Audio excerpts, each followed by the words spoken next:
So, Prabal sir, thank you so much for inviting us once again to have a detailed chat, एक conversation करने के लिए कि आपका AI पार्ट, टेक्नोलॉजी पार्ट कैसे काम करता है। तो सर हमारे व्यूअर्स को प्लीज़ बताइए कि जो ऐप आपने डेवलप किया है वो हाउ डज इट वर्क के जब कृषि सब्सक्राइब करते हैं, जब वो रजिस्टर करते हैं, तो आप कह रहे थे कि वो ऐप के थ्रू देख सकते हैं कि कौन सी ज़मीन का हिस्सा है जहाँ फर्टिलिटी ज़्यादा है या पानी कम है, ये एक्चुअली काम कैसे करता है?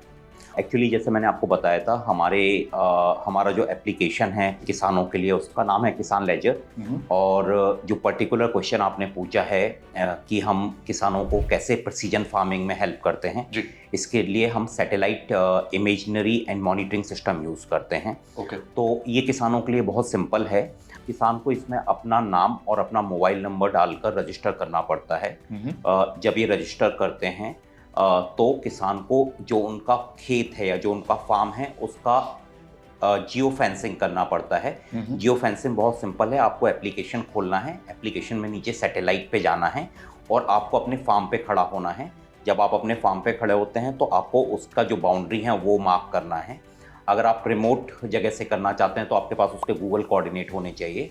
आप गूगल कोऑर्डिनेट उसके डाल दीजिए और हमारा जो एप्लीकेशन है वो ऑटोमेटिकली इसको डिटेक्ट कर लेगा। ओके। जैसे ही आप फार्म को मैप करते हैं आपके फार्म का जो डेटा है वो डायरेक्ट सैटेलाइट में कैप्चर होने लगता है और उससे जो हमें इमेजेस मिलती हैं उनको हम प्रोसेस करके फार्मर के मतलब की जो यूज़फुल इंफॉर्मेशन है वो हम फार्मर को देते हैं। जैसे मैं आपको दिखाता हूँ कि हमारा जो एप्लीकेशन है उसके अंदर जो 16 डिफरेंट काइंड ऑफ मैप्स हैं, 16 अलग अलग तरीके के मैप्स हैं। बट जो मोस्टली फार्मर्स के लिए यूज़ होते हैं वो है एक है बैरन सॉइल मैप। बैरन सॉइल मैप में किसान ये देख सकता है कि उसकी ज़मीन कहाँ ज़्यादा उपजाऊ है और कहाँ कम उपजाऊ है या कहाँ पे उसकी ज़मीन बंजर है या जहाँ पे उसकी जो उपज है वो बहुत कम है, ज़मीन के अंदर पोषक तत्वों की कमी है। सो एक बैरन सॉइल मैप है। दूसरा एक बहुत इंपॉर्टेंट मैप है वो है water stress map. Water stress map हमें क्या बताता है कि जब भी किसान खेत में पानी डालता है या तो वो ड्रिप के थ्रू डालता है या फिर वो फ्लड इरिगेशन के थ्रू डालता है जी। तो मिट्टी का जो मॉइस्चर एब्जॉर्ब करने की कैपेसिटी रहती है वो कहाँ पे कम है कहाँ पे ज़्यादा है किसान ऊपर से देख के नहीं बता सकता है। अगर पानी कहीं पे रुक जाता है या ज़रूरत से ज़्यादा मॉइस्चर होता है तो बहुत सारी बीमारियां जैसे कि फंगल डिजीजेज आ सकती हैं जड़ों में। और अगर पानी कहीं पे कम है तो वहाँ पे जो किसान की उपज है वो कम हो सकती है। तो इस मैप के थ्रू किसान जान सकता है कि उसके खेत में कहाँ प्रॉब्लम है। उसके बाद उसके अनुसार वो अपने खेत की जांच कर सकता है। जो वैज्ञानिक है, कृषि वैज्ञानिक हैं हमारी टीम के, उनसे कॉल करके जानकारी हासिल कर सकता है और उनके द्वारा बताए गए तरीकों से वो खेत का उपचार कर सकता है या ट्रीटमेंट कर सकता है। ये वाटर स्ट्रेस टेस्ट हो गया। देन वेजिटेशन प्रोडक्टिविटी इंडिकेटर ये दिखाता है कि जब फसल अर्ली स्टेज में होती है तो उसकी प्रोडक्टिविटी कितनी अच्छी है। कहीं पे प्रोडक्टिविटी बहुत अच्छी हो सकती है, कहीं पे कम हो सकती है जी। तो किसान इस मैप के थ्रू देख सकता है कि मेरे इस खेत के इस पर्टिकुलर एरिया में प्रोडक्टिविटी कम है, इनिशियल स्टेज प्रोडक्टिविटी कम है। उसके बहुत सारे कारण हो सकते हैं। अगेन हमारी हेल्पलाइन नंबर पे वो कॉल करके पता कर सकता है, अपनी मिट्टी की जांच करवा सकता है और उसके जो रिजल्ट है उसके हिसाब से वो करेक्टिव मेजर ले सकता है। तो ये इंपॉर्टेंट मैप्स हैं जो कि फार्मर को प्रिसीजन फार्मिंग में मदद करते हैं। और इसकी वजह से हमने पिछले 1-1.5 साल में जो फार्म स्टडीज़ की हैं अलग अलग क्रॉप्स पे, अलग अलग डेमोग्राफिक्स पे, वो हमने देखा है कि किसानों की उपज जो है वो 20 से 25% बढ़ जाती है अगर वो नई टेक्नोलॉजी का इस्तेमाल करता है, खासकर प्रिसीजन फार्मिंग टेक्नोलॉजी का इस्तेमाल करता है। तो उसका जो उपज है वो 20 से 25% बढ़ जाती है और जो उसकी इनपुट कॉस्ट है, चाहे वो बायो इनपुट हो चाहे वाटर इनपुट कॉस्ट है, वो अप्रोक्सीमेटली 20% के करीब घट जाती है। तो इस तरीके की अगर तकनीकी का कोई भी किसान इस्तेमाल करता है तो उसको दोनों तरीके से फायदा होता है। राइट। इनफैक्ट डायरेक्ट फायदा आई वुड से ये भी हो रहा है कि किसान का बहुत ज्यादा समय और रिसोर्सेज बच जाते हैं। बिल्कुल। जैसे कि आप कह रहे थे कि ऊपर से जो आप इवैल्यूएट नहीं कर सकते जमीन के नीचे की कंडीशन कैसी है, वो इस ऐप के जरिए वो पता कर सकते हैं। जी बिल्कुल। इस ऐप का एक और फायदा है क्योंकि ये सैटेलाइट मॉनिटरिंग से चलता है तो फार्मर को हाइपर लोकल वेदर फोरकास्ट मिलता है। अब सपोज कीजिए कि किसी किसान को अपने खेत में आज पानी डालना है और उसको जो गूगल से वेदर फोरकास्ट मिल रहा है वो एक वाइड एरिया का होता है जी। हो सकता है यहाँ से 10 किलोमीटर बारिश हो, लेकिन वो आपको इंडिकेट करेगा कि आपके यहाँ भी बारिश हो सकती है। अच्छा। तो हाइपर लोकल वेदर ज़्यादा एक्यूरेट होता है और किसान इससे अपने डिसीजन बहुत अच्छे से ले सकता है। तो सपोज कीजिए आज किसान को अपने खेत में सिंचाई करनी है और इस एप्लीकेशन में दिखा रहा है कि यहाँ पे बारिश होने की संभावना 98% है। तो इस केस में किसान क्या कर सकता है कि वो अपना जो पानी डालना है खेत में या सिंचाई करनी है वो एक दिन के लिए उसको पोस्टपोन कर सकता है ताकि ज़्यादा पानी गिरने से फसल को नुकसान ना हो। तो इस तरीके के हाइपर लोकल वेदर फोरकास्ट करते हैं। एक पर्टिकुलर एरिया में कोई भी पेस्ट है या कोई भी डिजीज है वो अगर एक थ्रेशहोल्ड से ऊपर पहुंचती है तो फार्मर्स को इंडिकेशन मिलने लगता है कि इस तरीके का पेस्ट आपके 5 किलोमीटर के रेडियस में देखा गया है। अच्छा। इसका थ्रेशहोल्ड इस लेवल से बढ़ गया है, आप इसके हिसाब से अपनी तैयारियां करके रखिए।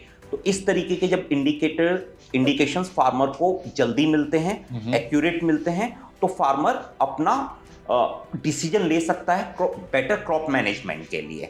इस एप्लीकेशन का ये फायदा है सैटेलाइट मॉनिटरिंग के थ्रू। ओके, मतलब एक बहुत ही माइक्रो लेवल तक लोकेशन जो है वो टैग हो जाती है, वो दिख जाती है। जैसे कि आप कह रहे थे वाइड एरिया का ये कंडीशन नहीं बताता है, तो आई थिंक वो बहुत ही अमेजिंग टेक्नोलॉजी है जो वाकई में बहुत हेल्प करती है।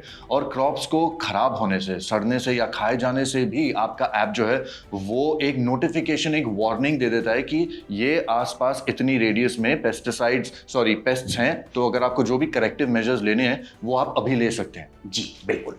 तो प्रबल सर, आपकी जो ऐप है किसान लेजर, वो मैंने देखी थी, इस्तेमाल भी की है। कुछ सवाल आपसे पूछना चाहेंगे कि ये जो AI टेक्नोलॉजी, आर्टिफिशियल इंटेलिजेंस का इस्तेमाल किया गया है, ये काफ़ी एडवांस लेवल तक है, तो इससे डायरेक्टली किसानों को जो फ़ायदा हो रहा है वो किस हद तक हो रहा है और उनकी प्रॉफिटेबिलिटी इंक्रीज होती है या सिमिलर रहती है? इस पर ज़रा आप थोड़ी सी रोशनी डालिए प्लीज़। जी, हमने किसानों की मदद करने के लिए आर्टिफिशियल इंटेलिजेंस के बेसिस पे मॉड्यूल्स अपने एप्लीकेशन में डाले हैं। उसका फ़ायदा किसानों को ये होता है कि किसान के मन में कोई भी जानकारी चाहिए उसे अपनी कृषि से रिलेटेड, हमारे एप्लीकेशन में वो टाइप कर सकता है और उसे आर्टिफिशियल इंटेलिजेंस से जो बेस्ट जवाब है वो मिल सकता है। सपोज कीजिए मैं आपको एक एग्जांपल देता हूँ कि एक किसान है जो टमाटर उगा रहा है और उसने अचानक देखा कि उसकी जो पत्तियां हैं वो पीली पड़ने लगी हैं।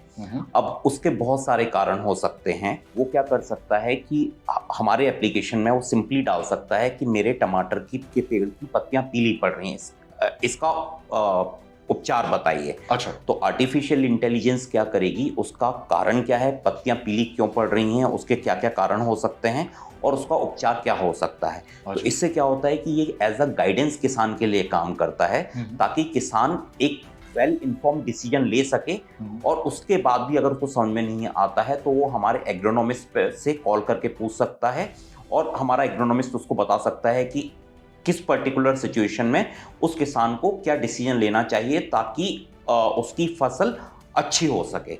तो हम आर्टिफिशियल इंटेलिजेंस का अपने एप्लीकेशन में इस तरीके से यूज़ कर रहे हैं। ये किसान किसी भी भाषा में इस्तेमाल कर सकता है। अगर वो हिंदी भाषी है तो उसको जवाब हिंदी में मिलेगा। अच्छा। अगर वो मराठी भाषी है तो उसको जवाब मराठी में मिलेगा। अभी हम इसमें जो नया अपग्रेड वर्जन लेके आ रहे हैं उसमें किसान को टाइप नहीं करना पड़ेगा, किसान सीधा उससे अपना क्वेश्चन पूछेगा और उसको जवाब फोन मिल जाएगा। मतलब वॉइस कमांड के थ्रू मिल जाएगा, वॉइस मॉड्यूल के थ्रू मिल जाएगा। ओके। और आपने अभी भी कहा कि अलग अलग भाषाओं में भी वो बात कर सकते हैं, तो अब तक कितनी भाषाएं हैं जो ऑलरेडी इसमें इंट्रोड्यूस्ड हैं? अभी हमने 7 भाषाओं का इस्तेमाल किया है, जैसे हिंदी हो गया, मराठी हो गया, गुजराती हो गया, कन्नड़ हो गया, तेलुगु हो गया, और हम धीरे धीरे इसमें और भाषाएं भी जोड़ते जाएंगे। अच्छा, बहुत ही बढ़िया। बिकॉज ये इंडिया में इतनी सारी भाषाएं हैं, तो आई थिंक ये एक बहुत ही अच्छा पॉइंट आपने कवर किया है कि जितनी ज़्यादा भाषाएं होंगी उतनी ज़्यादा आसानी कृषियों को होगी। डेफिनेटली। आपको भी पता है कि भारत देश विविधताओं का देश है, यहाँ पे बहुत सारी भाषाएं हैं और हर प्रांत के किसान अलग फसल उगाते हैं, उनकी समस्याएं अलग हैं। तो हमारी कोशिश यही है कि जैसे जैसे हम आगे बढ़ते जाएंगे हम सारी की सारी भाषाएं कवर करेंगे ताकि कोई भी किसान हिंदुस्तान के किसी भी कोने में बैठा हो वो हमारे ऐप का आसानी से इस्तेमाल कर सके। बिल्कुल। और जो आपने भी कहा था ना कि अगर कोई दिक्कत हो रही है, कोई प्रॉब्लम हो रही है किसी किसान को, तो एक हेल्पलाइन सिस्टम भी आपके पास है जो किसानों को very specific to their problems results और जवाब देते हैं। आई थिंक ये काफ़ी हद तक वन स्टॉप सोल्यूशन ऐप है। किसान जब रजिस्टर करते हैं, उनको जो भी जानकारी चाहिए होती है, लगभग वो सारी की सारी जानकारी उनको मिल जाती है। जी बिल्कुल, हमारे पास एक एग्रोनॉमिस्ट की टीम है। तो किसान को अगर कोई भी समस्या हो रही है और किसान को एआई से भी मदद नहीं मिल पा रही है, किसान कहीं पे समझ नहीं पा रहा है, तो वहाँ कॉल कर सकता है और एग्रोनॉमिस्ट से बात कर सकता है। जरूरत पड़ने पर किसान पिक्चर्स खींच के व्हाट्सअप कर सकता है, तो एग्रोनॉमिस्ट एग्जैक्ट पिक्चर देख सके या वीडियो रिकॉर्ड करके भेज सकता है, तो उसके बेसिस पे एग्रोनॉमिस्ट उनको एक्यूरेटली बता सकते हैं कि क्या समस्या है और उसका क्या समाधान हो सकता है। अच्छा, तो सर एक बात बताइए, ये इतना इनोवेटिव आइडिया है, बहुत ही मदद मिलेगी किसानों को, कृषियों को, लेकिन फाइनेंसेस की अगर हम बात करें, अगर कोई किसान रजिस्टर करना चाहता है, कोई सब्सक्रिप्शन के चार्जेस हैं उनको जो भरने हैं?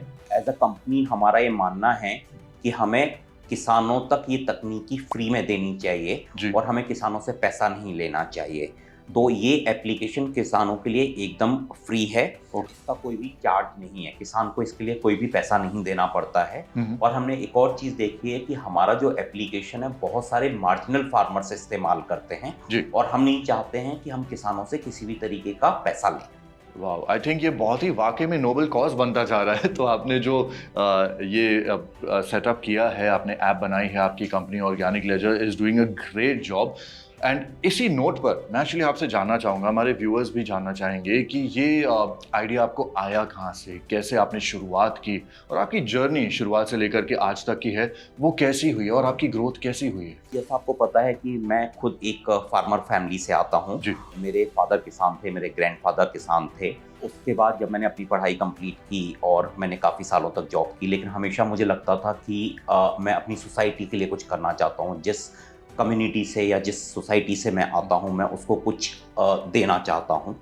तो एक टाइम ऐसा आया था जब उनके लिए कुछ ना कुछ करने का जो ख्याल था वो मेरे दिमाग में बहुत ज़्यादा आ रहा था। उसी टाइम पे मेरी मुलाकात जो हमारे फाउंडर हैं मिस्टर सनी वैश्य, उनके साथ हुई। सनी वैश्य की जर्नी थोड़ी सी अलग है। उन्होंने अपना MBA UK से किया और उन्होंने अपना लाइफ का एक बहुत मेजर पार्ट इंडिया से बाहर रह के पूरा किया।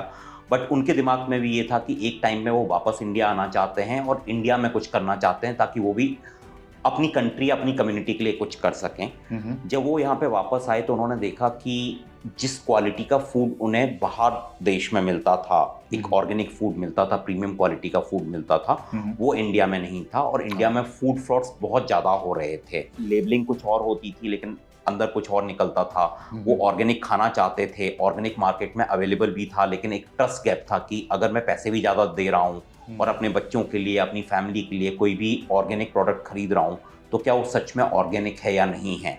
उसी दौरान मेरी और सनी की मुलाकात हुई और हमने बहुत इस आइडिया पे बात की कि किस तरीके से हम टेक्नोलॉजी की मदद से इस पूरे गैप को ब्रिज कर सकते हैं ताकि जो एंड कस्टमर है उसका जो ट्रस्ट डेफिसिट है वो या तो कम हो जाए या खत्म हो जाए। अच्छा, उस टाइम पे हमारे दिमाग में ऑर्गेनिक लेजर का आइडिया आया। हमने जब ऑर्गेनिक लेजर की शुरुआत की थी तो ये एक सेस कंपनी थी जहाँ पे कि हम traceability, blockchain traceability solution organic brands को देते थे। अच्छा, जब हमने ये ऑफरिंग लेके मार्केट में गए और बहुत सारी कंपनी से बात की तो सबने बोला कि इस चीज़ की ज़रूरत है, क्योंकि उनको भी ये ज़रूरत महसूस हो रही थी बट उनके पास कोई भी टेक्निकल सॉल्यूशन नहीं था इस चीज़ का। तो हमारे पास बहुत अर्ली अडॉप्टर्स आ गए थे और हमने देखा कि एक साल में जो उनका बिजनेस है वो मल्टीफोल्ड ग्रो हुआ।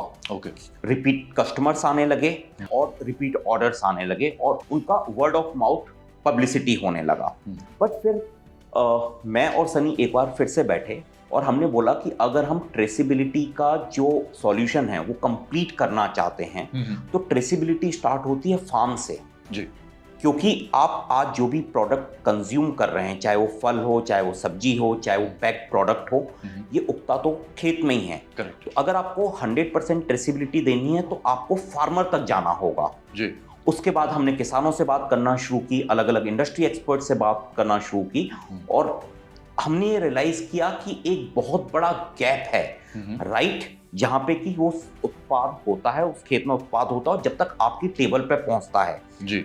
वहां से हमें आइडिया आया कि हम एक ऐसा एप्लीकेशन बनाना चाहते हैं जो कि किसान के हाथ में हो, किसान उस पर अपनी ट्रेसिबिलिटी की जर्नी कंप्लीट कर सके, वो पूरी जानकारी पारदर्शिता के साथ अपने कस्टमर को दे सके, और वहां से किसान लेजर का आइडिएशन हुआ, और फिर हमने ये एप्लीकेशन बनाया और किसानों तक मुफ्त में पहुंचाया। बहुत ही बढ़िया। तो ऑर्गेनिक लेजर को लेकर प्रबल जी ने काफी सारी डिटेल इन्फॉर्मेशन तो दे ही दी है, आपने देखा भी और सुना भी, लेकिन और बहुत सारी इन्फॉर्मेशन बाकी है जिसके लिए आपको पार्ट 2 यानी कि दूसरे भाग में ट्यून इन करना होगा। तो देखते रहिए, बहुत सारी जानकारी मिलने वाली है। और अंटिल देन एक बार फिर से अगर ये वीडियो पसंद आया है इसे लाइक, शेयर या कमेंट इस पर जरूर कीजिएगा, और फ्रीडम ऐप को सब्सक्राइब भी जरूर करें। Happy farming.